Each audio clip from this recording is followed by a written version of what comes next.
las artes plásticas, la música y la literatura. Los artistas y sus obras. Los artistas y sus obras. La pausa justa para un café y despertar tus sentidos con la conducción de Gema Abad.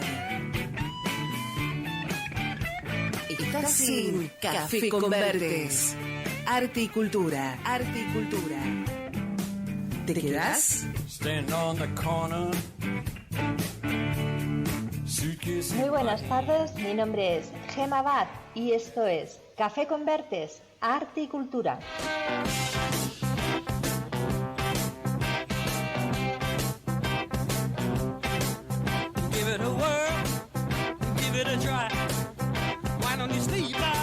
Como cada viernes cruzamos el charco para fusionar cultura y culturas.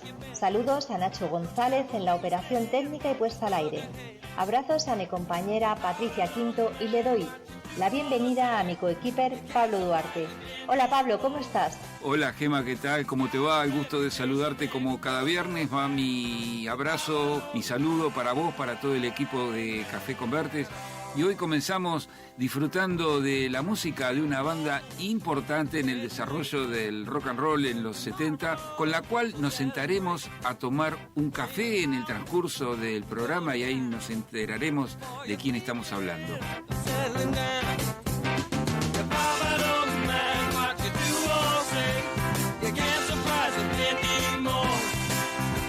Tenemos mucho material para entregarles como cada viernes, pero me gustaría comenzar por toda la amplísima actividad que está ofreciendo Café con Vertes allá en Madrid, un abanico de posibilidades para ver la obra de los artistas que vos estás representando.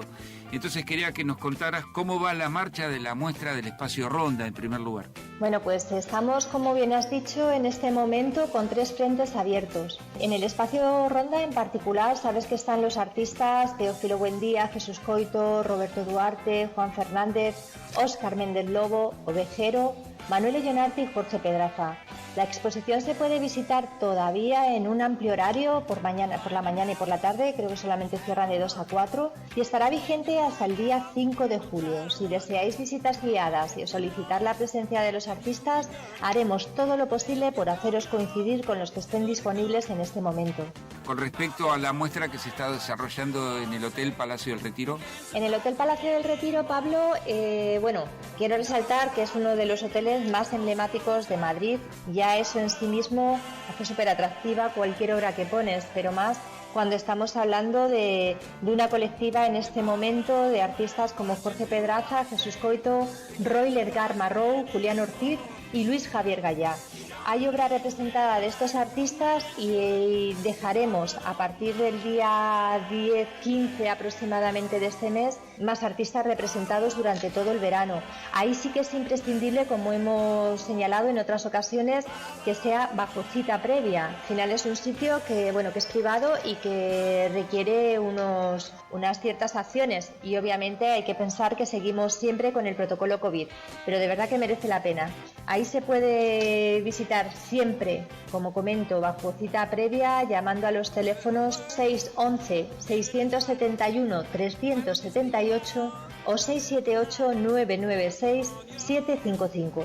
Bien, y por último, Gema, me gustaría que nos cuentes cómo es el desarrollo de la muestra colectiva que estás llevando adelante en el espacio físico de Café con Vertes, porque se viene el cierre de temporada. Se viene el cierre de temporada, efectivamente, pero todavía estáis a tiempo de poder ver el final de la exposición Expo Art 1 en Café con Vertes Arte y Cultura. Como ya sabéis, ahí están representados en este momento los artistas Teófilo Buendía, Miguel Couto, Jesús Coito, Isabel de la O, Roberto Duarte, Belén Elorrieta, José Luis Fernández, Juan Fernández, Julián Ortiz, Ovejero, Manuel Ollonarte, David Pasamontes y Jorge Pedraza. Aquí podéis venir en horario de mañana de 9:30 a 13:30 de la mañana y tardes, en este momento ya, bajo cita previa. hasta el día 10 de julio. En ese momento cerraremos porque os anunciamos que la familia de Café Convertes va creciendo y se van a ir incluyendo artistas con los que emprenderemos nuevas exposiciones y acciones culturales. Como sabéis, aparte de las exposiciones, siempre nos acompañan tanto talleres como conferencias y alguna performance habrá, en fin, muchísimas actividades que queremos tomarnos el verano para poder prepararlas en condiciones. Perfecto. Si te parece, para comenzar a andar los contenidos del día de hoy, tenemos un primer artículo para compartir con nuestra audiencia. Sí, Pablo, hoy traemos un excepcional artículo de la historiadora de arte Roberta Darie, en el que nos hace reflexionar sobre algo que pensamos que se comenzó a dar en la época contemporánea entre los artistas y lo consideramos patrimonio de las sociedades recientes, pero no es así, y nos lleva a lo que tanto nos gusta a nosotros, que es a hacernos preguntas. Entre otras, nos vamos a dejar ahí una. ¿Es necesario un clima de alta competitividad para generar verdaderas obras de arte? Os aconsejamos esperar a escuchar el audio para contestar esta pregunta.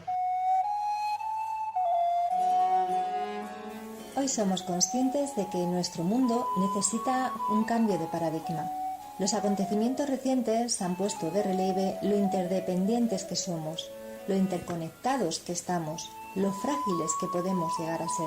Las distancias no son tan grandes, las diferencias no son insalvables, nos afectan las mismas cosas y contra fenómenos tan colosales como una pandemia o el cambio climático no tiene sentido actuar de manera aislada. Transmitir a las futuras generaciones, a través del arte, la música, la literatura, a través de esos canales potentes que perduran en el tiempo, es una obligación. Tenemos arte y eso nos da esperanza. Pero aun aceptando la necesidad de este cambio de enfoque, no podemos parar de preguntarnos si es tan mala la competitividad. ¿No es justamente un clima de alta competitividad lo que ha propiciado los grandes avances de la humanidad y los mayores logros artísticos?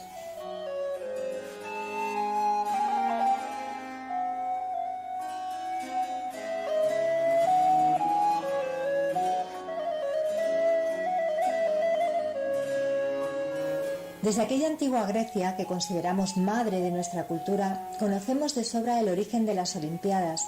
Las distintas ciudades-estado griegas se reunían cada 4 años para enfrentar a sus mayores atletas en honor al Zeus de Olimpia. Y no solamente a atletas, sino también a artistas, porque los artistas griegos también competían, se enorgullecían de sus obras, buscaban fama y reconocimiento y eran originales en su planteamiento de la originalidad.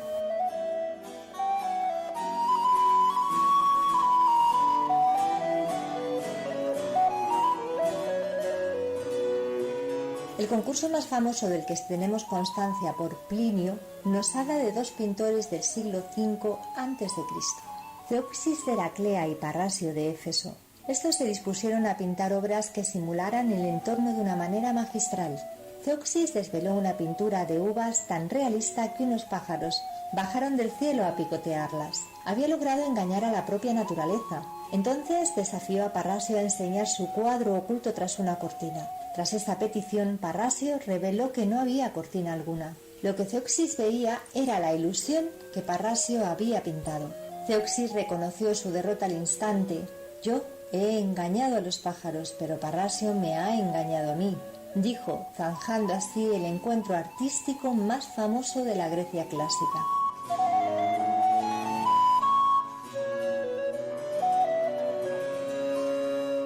Este tipo de competiciones siguió estando presente a lo largo de toda la historia, proliferando desde el Renacimiento. De hecho, fue uno de estos concursos el que se toma como referente para hablar de la fecha de inicio de esta maravillosa etapa del arte occidental. Así se considera que el Renacimiento empezó en el año 1401 en Florencia, cuando el arte de Calimala, el gremio de los mercaderes de telas extranjeras, convocó un concurso para la realización de la segunda puerta del baptisterio de San Juan, que combinara con la puerta que Andrea Pisano había esculpido en bronce unos 70 años antes. Se presentaron muchos artistas: Filippo Brunelleschi, Jacopo della Quercia, Nicola di Luca Spinelli, un desconocido Lorenzo Ghiberti, entre otros. Los finalistas fueron Brunelleschi y Ghiberti. sus representaciones del sacrificio de Isaac espectaculares. Tenían muchas similitudes, pero también grandes diferencias. Mientras que el relieve de Brunelleschi sintetizaba todo el naturalismo goticista, el de Ghiberti proponía un clasicismo rompedor. Ghiberti ganó el concurso y junto con su taller creó las maravillosas puertas capaces de abrirnos el paso al paraíso. Brunelleschi, herido en su orgullo, se fue a Roma a estudiar el arte antiguo.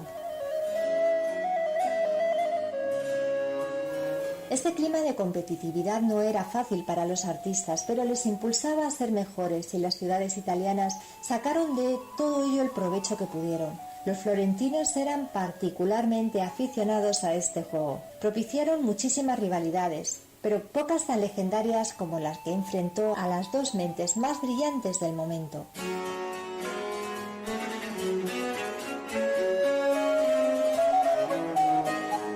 En 1503, la señoría de Florencia ideó una gran decoración para la sala del consejo del Palazzo Vecchio. La ciudad había superado una época de tiranía. Era el momento de celebrarlo y conmemorarlo. Para ello, invitaron al renombrado Leonardo da Vinci y al joven e impetuoso Miguel Ángel Buonarroti. Se les encargó pintar dos frescos en una misma sala, en paredes enfrentadas, representando la batalla de Anghiari y la batalla de Castina, respectivamente. Los dos artistas no se soportaban, quizás fuesen los celos o quizás estuviesen demasiado confiados en la superioridad de sus propios planteamientos. Cada uno quería hacer saber al otro de lo que era capaz y crearon dos obras colosales. En la batalla de Anghiari, Leonardo concentra toda la furia que puede contener un momento, una mezcla de hombres y caballos moviéndose con la rapidez de un tornado. Los gritos resuenan congelados, el terror de la muerte retumba en los ojos de los animales, pero la obra sigue siendo equilibrada.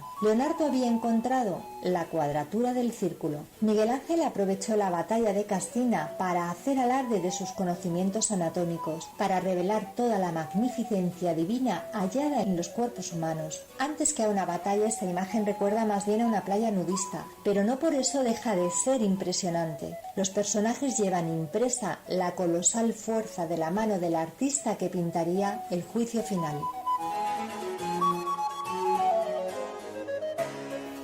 Desgraciadamente, ninguna de las dos obras llegó a terminarse. Las conocemos hoy a través de copias que otros artistas realizaron. Cuando miramos estos dibujos nos damos cuenta de las maravillas que un clima de competitividad pueden llegar a engendrar. Sin embargo, necesitamos ampliar un poco esa perspectiva. No olvidemos que en la antigua Grecia las Olimpiadas eran una razón de peso suficiente como para parar las guerras. Abrían un espacio donde encontrarse y competir bajo el signo de la paz.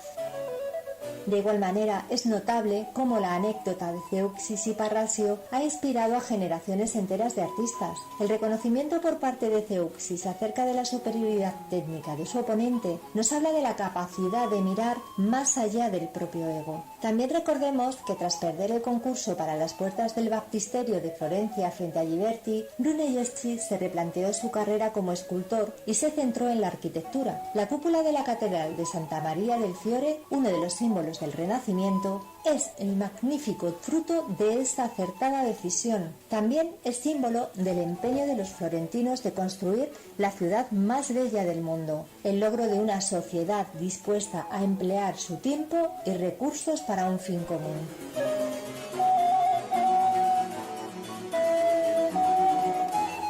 Aunque no hay fuentes que nos lo aseguren, podemos imaginar que el encuentro entre dos artistas más geniales de su momento, Leonardo y Miguel Ángel, ocasionó algo más que miradas celosas. Leonardo y Miguel Ángel la habían convertido en el Salón de los 500 para mayor gloria de Florencia. Durante la primavera del año 1503, su encuentro fue la gran noticia del arte europeo. Pero esta oposición no duró mucho tiempo. Ambos abandonaron el proyecto, siguieron sus propios caminos, habían influido el uno en el otro.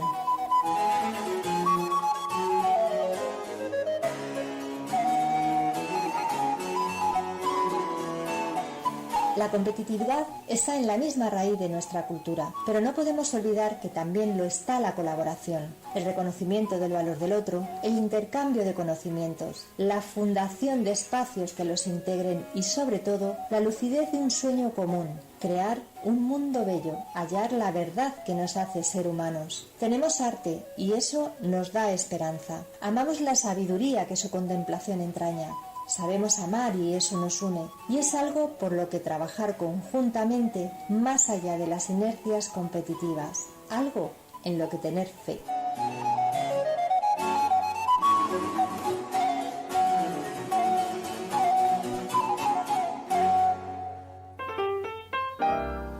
Café Convertes. Café Convertes. Arte y cultura. Arte y cultura. Difusión, venta, gestión de redes sociales, páginas web, galerías de arte y muestras temporales. Hola, mi nombre es Gema, soy directora de Café Convertes Arte y Cultura. Creemos firmemente en la difusión del arte como herramienta para que la cultura se extienda. La pasión por el arte y el conocimiento de todo nuestro equipo al servicio del artista y su obra. Te invitamos a compartir nuestros contenidos y a dejar tu granito de arena compartiendo arte. www.cafeconvertes.com.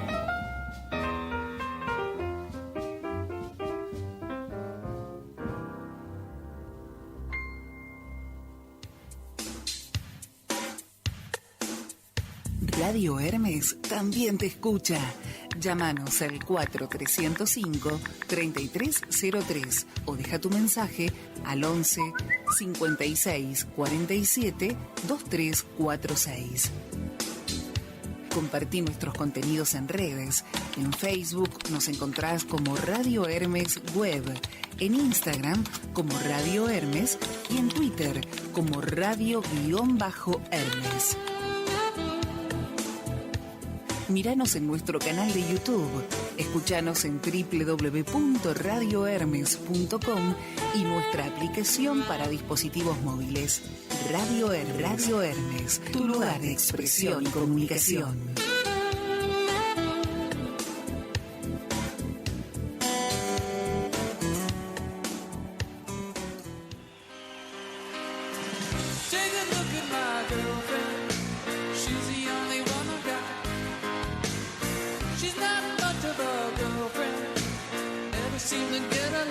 Continuamos, Gema, si te parece, con nuestros contenidos y como una paleta de colores que vamos a desplegar acá en Café Convertes. Tenemos datos culturales, datos históricos para compartir con nuestra audiencia. Así es, hoy esos datos y pinceladas vienen cargados de acontecimientos, arte, literatura y música. Cuento que tal día como hoy, un 2 de julio de 1897, el italiano Guglielmo Marconi patentaría ese maravilloso invento a través del que nos estamos comunicando en estos momentos, Pablo, la radio. ¿Qué decir de la radio? Es un amor que nunca se olvida y que uno sostiene día a día. Esta posibilidad de poder comunicarse, si bien Marconi fue el que creó la radio como sistema de comunicación y de transmisión, se empezó a implementar de manera de comunicación estándar, tal cual como la conocemos hoy en día, a través del accionar de los locos de la azotea, hecho que se produjo el 27 de agosto de 1920, acá en Buenos Aires. Estos locos de la azotea eran Enrique Susini, César Garnico, Luis Romero Carranza y Miguel Mujica, que instalaron un transmisor desde la terraza, cayendo por la cúpula del Teatro Coliseo de Buenos Aires, momentos en el que se estaba transmitiendo Parsifal de Wagner. Como te podrás imaginar, este experimento se realizó en un momento donde nadie tenía un transmisor o una radio. Entonces, a unos pocos metros del teatro, repartieron algunos transistores a algunos amigos para que escucharan esta primer transmisión que inicia el periodo de la radio a nivel masivo y público para transmitir noticias y eventos culturales. Y de este momento, de este hito que marca la creación de la radio, presentábamos estos datos culturales como paleta de colores. Y sé que dentro de estos datos que nos vas a brindar tenemos la trayectoria de dos pintores muy importantes. Así es. Mira, tal día como hoy nacería en 1597, por ejemplo, Theodor Rombouts, que fue un pintor flamenco especializado en los temas de género cuyos protagonistas más frecuentes son músicos y jugadores de cartas a la manera de los pintores caraballistas nórdicos establecidos en Roma, de los que Rombouts será uno de los más caracterizados representantes. También nacería en 1841 Eduardo Zamacois y Zábala, Fue un pintor español que se especializó en pinturas de pequeño formato al gusto académico. Se le consideraba el primer artista vasco de éxito internacional. Pasamos a los datos literarios, Pablo. Tal día como hoy, un 2 de julio de 1877, nace el gran Hermann Hesse, escritor alemán, poeta, novelista y pintor, nacionalizado suizo en 1924. De su obra de 40 volúmenes, entre novelas, relatos, poemarios y meditaciones, se han vendido más de 30 millones de ejemplares, de los cuales solo una quinta parte corresponde a ediciones en alemán. Sus obras más conocidas, como recordaréis, son Demian, Siddhartha, El lobo estepario, El juego de los abalorios y Gertrudis, entre otros. ¿Cómo no recordar y sentirme familiarizado con la obra de Hermann Hesse, uno de esos tantos autores a quienes abrazamos desde pequeños la literatura, que nos acompañó en nuestro crecimiento y desarrollo realmente? Aparte fue un escritor que nos puso de cara a un pensamiento más filosófico, ¿no? A replantearnos otra mirada frente a la vida que se nos venía, frente a esa vida que se nos avecinaba. Un querido escritor, Hermann Hesse, entre tantos otros. Ya lo creo, Pablo. Te voy a dar otro nombre a ver si te suena de algo.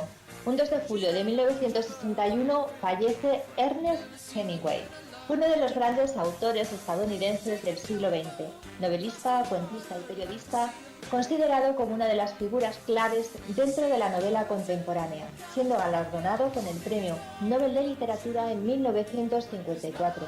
Algunas de las obras más significativas serían, por ejemplo, ¿Por quién doblan las campanas?, El viejo y el mar, Adiós a las armas, entre otros. Hemingway tiene esta particularidad donde confundimos los libros que hemos leído con las películas que hemos visto. Otro escritor que nos acompañó en nuestro crecimiento y en nuestro desarrollo literario y que de alguna manera también ha conformado nuestra estructura de pensamiento, un escritor fundamental en cualquier biblioteca, pero sobre todo en cualquier lectura. Totalmente de acuerdo. Por último, nos vamos a una pincelada que quiero resaltar con especial afecto. Hace unas semanas homenajeábamos a uno de los grandes por su nacimiento y hoy, efeméride de su fallecimiento, tenemos que recordar que un 2 de julio de 1992 José Monje Cruz nos abandona, más conocido por Camarón de la Isla. Hablamos de Camarón y hablamos de flamenco, de jazz y rock progresivo. Una voz virtuosa, un río de creatividad que reinventó la música y descolocó las mentes de la época. Traspasó fronteras, un Camarón único, inigualable. Queremos recordar que en 1979, en ese año, Camarón edita el álbum La leyenda del tiempo, un álbum que está basado en poemas de Federico García Lorca, que marca un punto sin retorno. Sustituye a Paco de Lucía como guitarrista por Tomatito y comienza una búsqueda sistemática de nuevos sonidos para el flamenco. Utiliza el acompañamiento de instrumentos nunca antes usados como la batería, el piano, Fender, teclados, guitarra eléctrica o cítara y se deja influenciar por el rock, el jazz y la música oriental. Vamos a dar paso a este precioso vídeo. Pablo, ¿qué te parece? Me parece espectacular. La vez pasada lo compartimos a Camarón junto a B.B. King y hoy nos vamos a deleitar escuchándolo junto a García Lorca.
Si el sueño fríe muros en la llanura del tiempo, en la llanura del tiempo, el tiempo la hace creer que nace en aquel momento, que nace en aquel momento.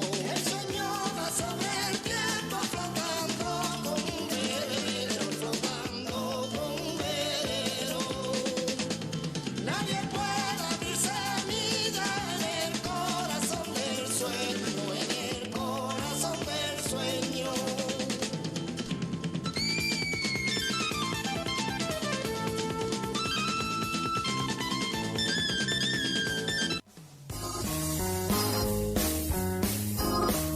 El ABC del arte. Píldoras, definiciones, recopilación de frases y algunas curiosidades. Detalles que nos gustan conocer y que iremos contando de la forma más minimalista posible. Iremos actualizando todas ellas con todos los datos imprescindibles que vayamos recopilando. Te invitamos a colaborar en el correo info@cafeconvertes.com. Envía tu aporte porque a veces los pequeños detalles son los que nos dan a conocer un poco más del arte y su historia. Queremos reflejar todos los imprescindibles de cada artista. Obras, técnicas, épocas, datos, curiosos, etc. Seguinos y descubrí en cada edición un poco más. ¿Tenés algo que aportar? Contacta en info@cafeconvertes.com.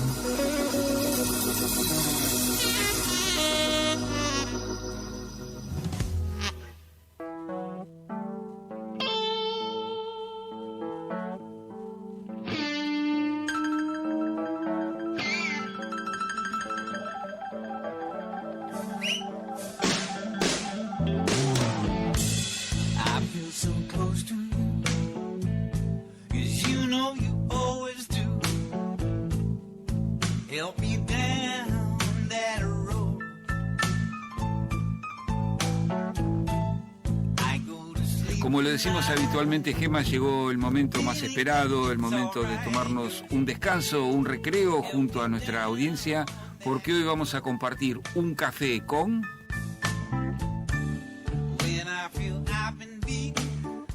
Pues hoy el café lo compartimos con Mark Hart. Tal día como hoy, en 1953, nacería este guitarrista y teclista estadounidense de la banda Supertramp, músico multiinstrumentalista y productor estadounidense más conocido por ser miembro de los grupos Supertramp y Crowded House. Además de tocar como miembro de ambos grupos y como músico de sesión, Hart ha compuesto música cinematográfica y trabaja como productor. Hoy tenemos un programa lleno de nostalgias entre poetas, novelistas y músicos, todas manifestaciones de estas artes maravillosas que nos han acompañado en nuestro desarrollo y crecimiento. Y empezamos justamente el programa de hoy compartiendo la música de Supertramp y vamos ahora a compartir un video, vamos a compartir algo de su música que es un clásico inevitable cuando uno habla de Supertramp, la canción Lógica.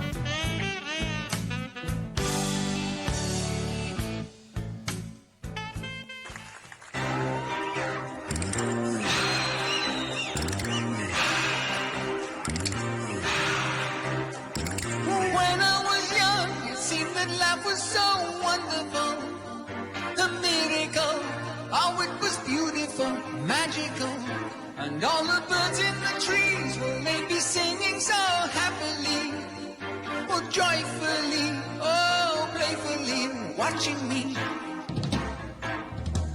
But then they sent me away to teach me how to be sensible, logical, oh responsible, practical, and then they show me a world where I could be so dependable, or clinical, or intellectual, cynical. There are times when all the world's asleep,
Prensa y colaboraciones.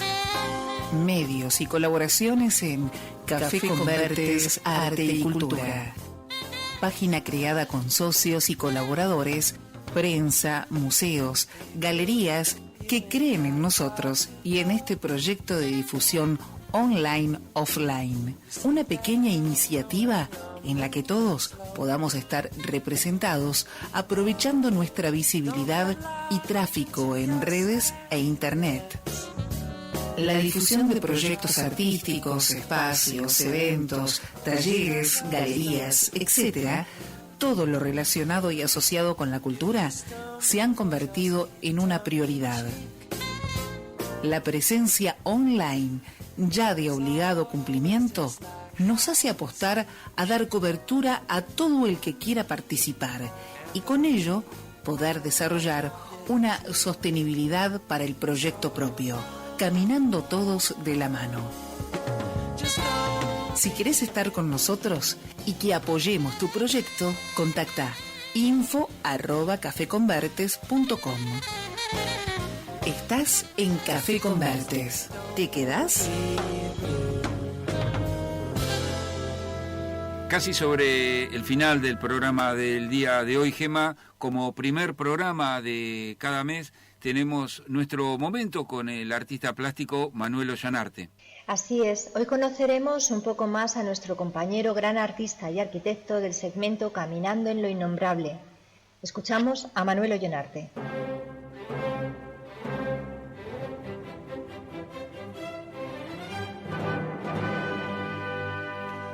Hola, buenas tardes. Otra vez aquí Manuel Ollanarte, en esta ocasión solo.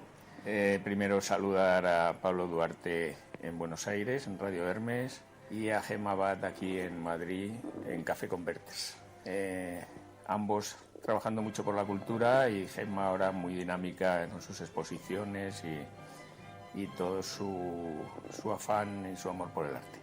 Bien, en esta ocasión voy a realizar solo nuestra sección, la de Enrique Maestú y mía, de Caminando en lo Innombrable, porque yo creo que ha llegado el momento, dentro del discurrir de esta sección, de que yo exprese, aunque ya se ha ido viendo más o menos en qué situación, qué ideas estéticas básicas tengo, pero concretar más lo que es mi pensamiento estético, ¿no? Entonces, como ya hemos hablado de cómo y por qué se ha llegado a la situación en la que estamos en el mundo plástico de ahora, que pues ya he dejado caer que no es de los periodos más afortunados del arte, por distintas circunstancias, básicamente porque no se deja evolucionar al artista con la libertad y con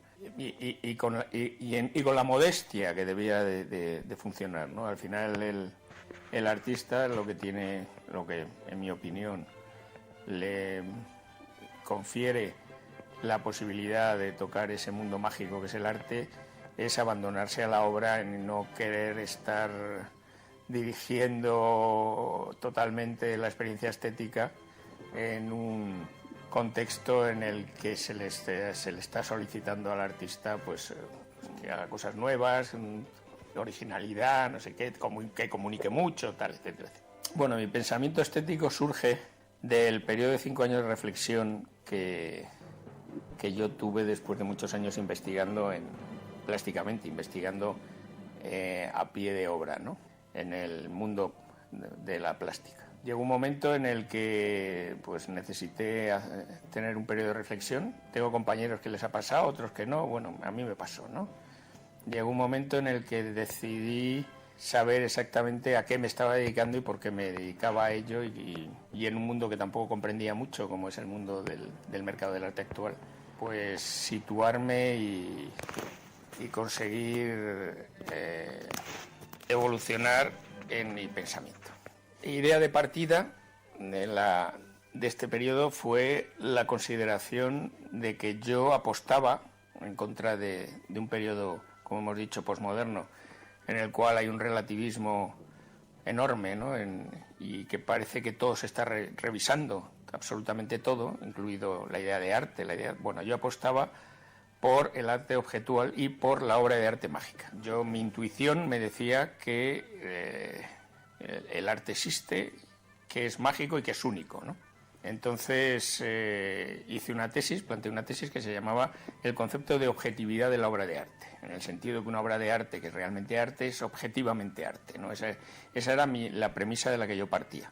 La verdad es que fui muy aventurado porque pues es un tema un poco raro, ¿no? Y además a contracorriente, ¿no? Ahora, en el mundo más subjetivo que pueda haber, yo creo, de la historia, ¿no? Más relativo, estamos en el mundo absolutamente subjetivista, en el que parece que cada persona tiene su verdad y su razón y que la verdad no existe, y etcétera, etcétera. Entonces yo apostaba por lo contrario, ¿no? Yo apostaba porque una obra de arte para otro ser humano, creada por un ser humano y para otro ser humano, es indudablemente, si es arte verdadero, una obra de arte, independientemente de cuándo se ha hecho, del tiempo que ha pasado, es decir, y de dónde ha surgido, independientemente del espacio-tiempo. Para llegar a demostrar esto, la verdad es que, bueno, tuve mucha suerte. Tengo que reconocer que tuve mucha suerte, porque en lugar de coger y empezar a leer textos de crítica de arte y a leer lo más actual y a leer pues los críticos de arte más conocidos, más famosos, de finales del siglo pasado y de este, ¿no? Y sobre todo los actuales, pues bueno, se me ocurrió ir a las fuentes, ¿no? Y además a unas fuentes que reconozco que no había tocado, porque bueno, como yo estudié arquitectura y luego me dediqué a la arquitectura y a la plástica, a la docencia del dibujo, pues tampoco tuve mucho tiempo de formarme en filosofía y en el pensamiento de los grandes pensadores de nuestra época, ¿no? Entonces, pues dije, bueno, no pierdo nada, empecé a buscar entre Kant, Hegel, Heidegger, Schopenhauer, Adorno, etcétera, etcétera. Empecé a estudiar su pensamiento. Lo primero que me sorprendió es que yo no lo pensaba, ¿no? Pero todos han escrito al menos un tercio de su producción sobre arte. O sea, es impresionante cómo la estética, ¿no? Es una de las tres patas fundamentales del pensamiento, ¿no? Y todos los grandes pensadores han escrito sobre estética. Entonces, bueno, pues buceando entre todos ellos, al final tuve la suerte de que aquello que yo estaba intuyendo, resulta que lo empecé a ver negro sobre blanco en los tratados estéticos de estos grandes pensadores. No empecé por Kant, pero ahora sí que me voy a referir a él, porque yo creo que hay un antes y un después de Kant. O sea, Kant fue como la base, ha sido, en mi opinión y en la de mucha gente, el pensador más grande de la historia. Es alguien que fue capaz de organizar el mundo y el mundo que rodea al ser humano y darle una respuesta a su conocimiento. En su tratado La crítica de la razón pura ya nos muestra la forma de percibir que tiene el ser humano, y luego en su tratado estético La crítica del juicio, pues a partir de ese gran tratado nos empieza a dar grandes pistas de qué significado tiene el arte y para qué sirve y por qué surge y qué objeto tiene que el ser humano se dedique a hacer esta cosa que se llama arte. En el Tratado de la Crítica de la Razón Pura, Kant plantea un sistema de percepción del ser humano impecable. Lo hace de principio al final, y al final da una respuesta que todavía no ha sido superada de cómo el ser humano percibe el mundo. Él nos cuenta de cómo el ser humano recibe los estímulos sensoriales, básicamente visuales, porque el ser humano es visual, de lo que sucede a su alrededor, y lo clasifica, lo organiza, ¿no? Todo eso que le llega lo organiza. La clasificación se hace partiendo de tres puntos fundamentales que él llama las dos formas a priori de la sensibilidad, que son el espacio y el tiempo, y luego lo que él llama las categorías. Las dos formas a priori de la sensibilidad es la forma en que el ser humano todos esos estímulos visuales los recompone en un espacio tridimensional y en un espacio temporal, y de esa manera se organiza el mundo. Y luego las categorías es de qué manera todo lo que percibe lo va encajando en las cajitas de lo que son.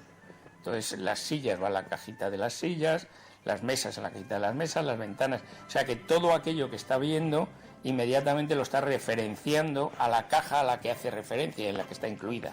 Y de esa manera el ser humano al final lo que hace, que luego ya Heidegger hablaría de cómo el ser humano cosifica, ¿no?, las cosas, cómo al meterlas en sus cajas y al someterlas a ese proceso de espacio-tiempo que realiza para representar el mundo, el ser humano no está representando el mundo. Ya nos lo dice Kant. Sí, de esa manera, con Kant ya tengo como la primera confirmación de por dónde pueden ir los tiros de la objetividad de la obra de arte, ¿no? Kant ya demuestra que el hombre, en la representación que hace de la realidad, no es la realidad, es una representación intelectual de la realidad sometida al espacio y al tiempo y a las categorías, y por tanto la realidad permanece escondida. Es la famosa cosa en sí de Kant, que a partir de Kant estuvieron buscando todos los grandes pensadores, ¿no? La escurridiza cosa en sí kantiana.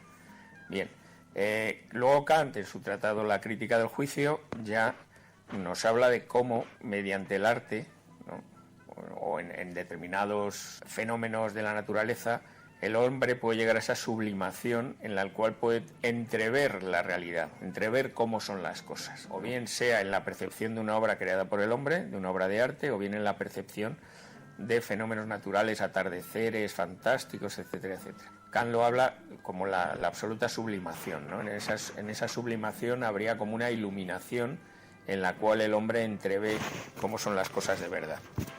Al final, ver cómo son las cosas de verdad sería recuperar eso que Félix de Azúa llamaba que recuperar la herida abierta que es el hombre, ¿no? El hombre, desde el momento en el que tiene libre albedrío, pues ya se aleja de la posibilidad de encajar en el engranaje general de la naturaleza, en el que están todas las plantas, todos los animales, todo, ¿no? El devenir a nivel terrenal, pero ya a nivel cósmico mucho más, ¿no? El funcionamiento de planetas, etcétera, etcétera, pues bueno, todo sigue como una especie de reglas, de un funcionamiento general desde hace muchos millones y miles de millones de años. El hombre, que lleva poquito aquí, 2 millones, pues con un anormal desarrollo del neocórtex, acaba por ser capaz de dominar la naturaleza y salirse de eso que el propio hombre llama el ecosistema, ¿no? El funcionamiento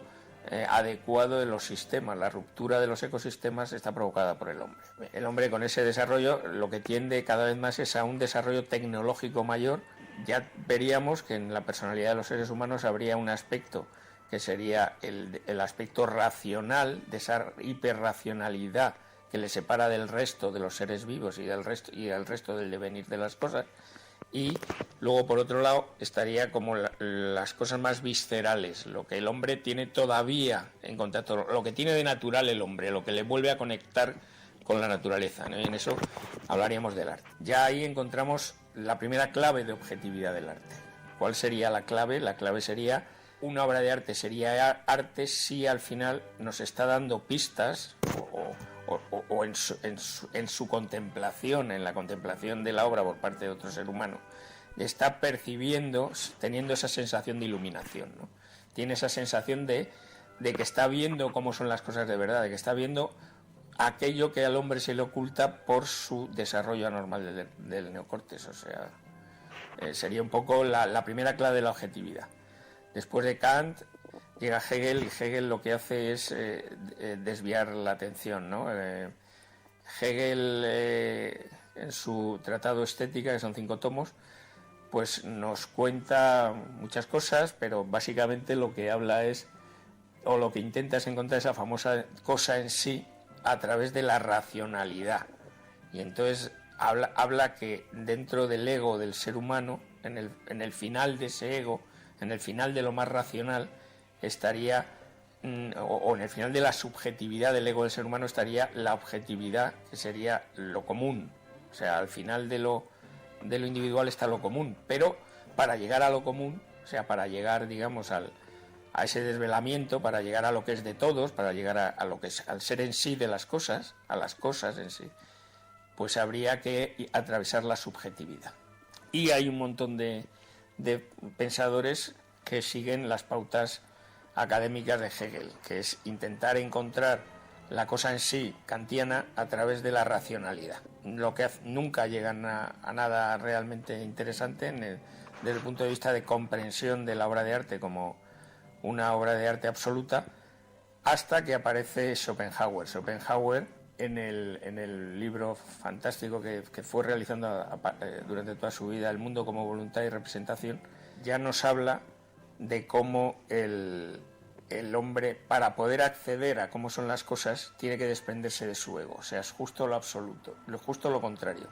Se sale de la línea que desde Hegel repitieron Schlegel, Schiller, Goethe, todos los grandes pensadores que vinieron detrás de él, todos y que escribieron mucho sobre estética, porque por cierto, una de las cosas que más me sorprendió, no sé si lo he dicho, pero es que todos los grandes pensadores han escrito mucho de estética. Bien. Entonces, Schopenhauer al final dice que para que el ser humano acceda al arte, o sea, acceda a la verdad de las cosas, a la entidad de las cosas, a saber cómo son las cosas de verdad, a vislumbrar, a desvelar, ¿no? O sea, desvelar la esencia de las cosas, tiene que desprenderse de su ego, o sea, eso lo puede hacer desde su anulación, desde la anulación de su subjetividad. Entonces sería llegar a la objetividad desde el principio, no al final de un periodo largo de tortura y preparación, como planteaba Hegel y con él todos los demás pensadores que les secundaban, sino justo al revés. Él habla de que ante un fenómeno natural fantástico, sobre todo ante una obra de arte significativa, o sea, una obra de arte que sea realmente arte, el hombre lo que hace es que anula completamente su subjetividad, anula su ego, y al anular su ego lo que hace es que se enfrenta a la obra de arte desde el resto de lo que no es su ego, desde todo lo demás, lo que Wittgenstein llamaba todo lo demás del hombre, ¿no? El hombre se comprendería del ego, que el ego sería la razón y el inconsciente próximo freudiano o los sentimientos, y el resto, que Jung lo llamaba el inconsciente colectivo, el famoso inconsciente colectivo de Jung, o digamos aquello que sería más genético, más heredado, más lo que podríamos hablar, lo que le llega al hombre de partida, o sea, lo que el hombre tiene de fábrica, con lo que aparece en el mundo, ¿no? Eso sería todo lo demás. De hecho, es muy significativo que el arte es la única actividad que realiza el ser humano en la cual un niño lo realiza también como un gran maestro que lleva toda la vida investigando. De hecho, Picasso, que es sin duda el gran maestro del siglo XX, decía que había necesitado 80 años de investigación para poder pintar como un niño. En ninguna otra actividad, o sea, no podemos pensar que un niño pueda desarrollar una teoría física como Einstein, o ni siquiera como un profesor de secundaria o de primaria, da igual. O sea, un niño, ninguna otra actividad del hombre es capaz de desarrollarla con la intensidad y con la profundidad de un maestro, de un ser adulto que ha ejercido y ha investigado en ese campo, como el arte. Igualmente también el arte, hay que recordarlo, tiene la misma intensidad en las pinturas rupestres que el arte que se puede hacer actualmente o que el arte del Renacimiento, ¿no? O sea, no hay... Realmente el arte es una actividad completamente diferente a todas las demás las que hace el ser humano. Bien. Bueno, pues a partir de Schopenhauer, que ya describe un esquema de experiencia estética perceptiva ya muy plausible, ya muy cercano a lo que yo siempre he considerado. Yo, a partir de Schopenhauer, ya empecé a entender cómo funciona la percepción del ser humano y luego elaboré yo una teoría de cómo podía crear a partir de esa teoría perceptiva de Schopenhauer. Schopenhauer decía que la obra de arte, cuando es arte de verdad, despierta en el espectador un interés, la palabra de Schopenhauer es interés, un interés tan desmedido que le hace salirse de sí mismo, es decir, se olvida de sí mismo y se sumerge en la obra. Y a partir de sumergirse en la obra, ya lo que está percibiendo no es la obra, sino la vivencia que hace su en sí, o sea, la parte común del hombre, la parte visceral, lo que él llamaba el cuerpo, ¿no? Para Schopenhauer el hombre percibía el arte desde el cuerpo, no desde la mente, el cuerpo entre comillas, por supuesto es desde la mente, pero esa parte acultural del ser humano, desde esa parte es cuando percibía el arte. Entonces, si el ser humano realizaba el arte, era capaz de realizar una experiencia estética a partir de ese yo acultural, y el espectador era capaz de desprenderse de su ego, es decir, de todo lo que es razón y sentimientos, de todo lo que ha ido gestionando a lo largo de su vida, que ha supuesto su subjetividad, si el hombre es capaz de hacer eso, pues al final pues vería con los ojos de un niño, o sea, vería el arte con los ojos nuevos de, no con los ojos viciados del ser humano occidental, sino con los ojos nuevos de un niño, con los ojos nuevos de un artista, con los ojos nuevos de alguien que es capaz de ver la realidad de las cosas. Y ese sería el plano de partida de la subjetividad del arte que yo planteo en mis teorías. Bueno, por hoy ya hemos llegado al final. Me quiero despedir de todos los radioyentes. Adiós, Gemma. Adiós, Pablo. Un abrazo fuerte a todos. Hasta el próximo viernes.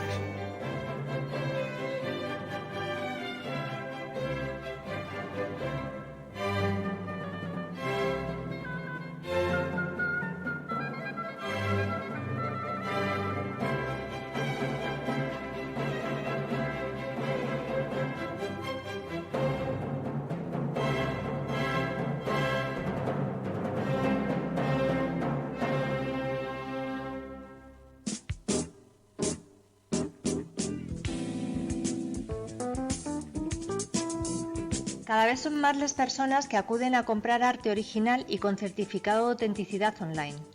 Los motivos son varios. Primero, porque dispones de toda la información y puedes solicitar toda la que no esté referenciada en la obra.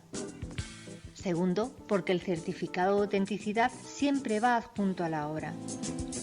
Tercero, porque dispones de obra gráfica original desde 50 euros, una variedad de obra que en una galería física sería imposible y toda la seguridad en la compra.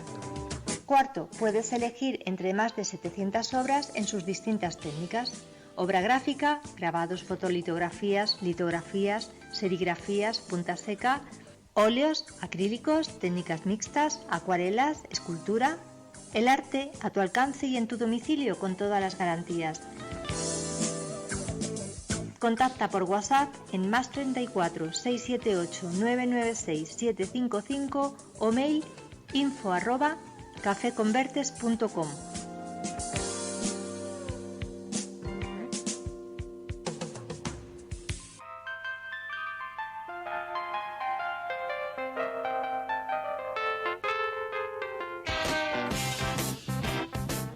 Tramo final del programa por el día de hoy, Gemma, tras haber escuchado esta excelente disertación de Manuel Ollonarte. ¿Qué te parece?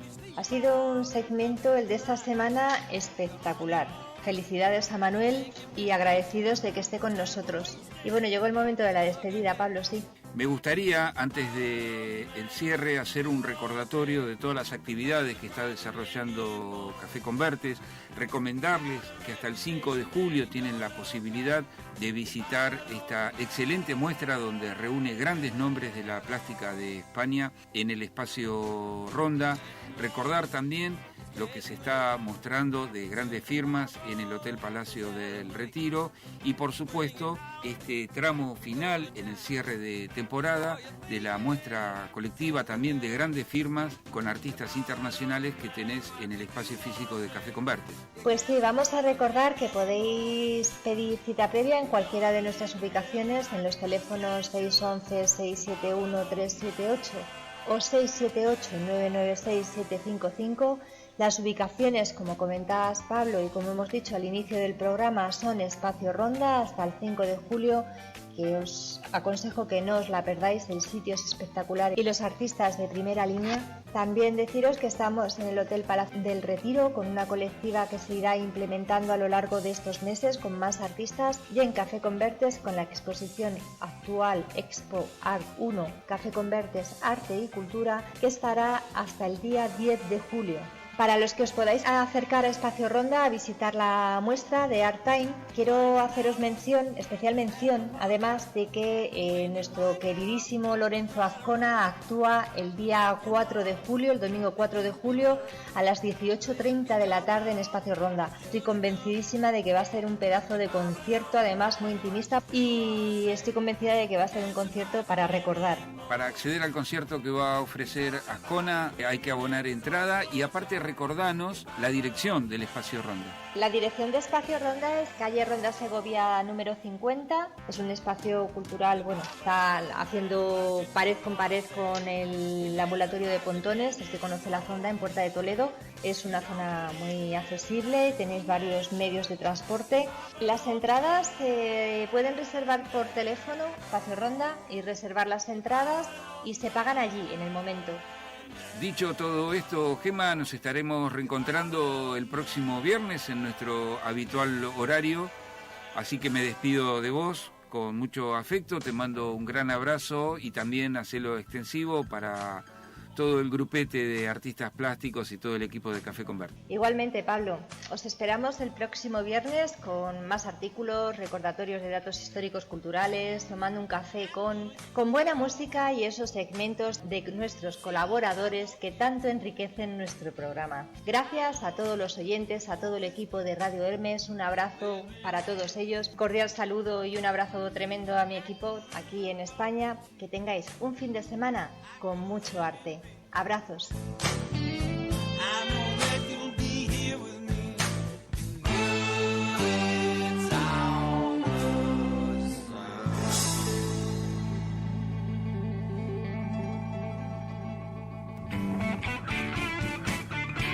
Hasta acá fue Café Convertes, arte y cultura, arte y cultura. La próxima semana continuaremos con más curiosidades, compartiendo emociones y saberes. Te esperamos. Stand on the corner, suitcase in my hand.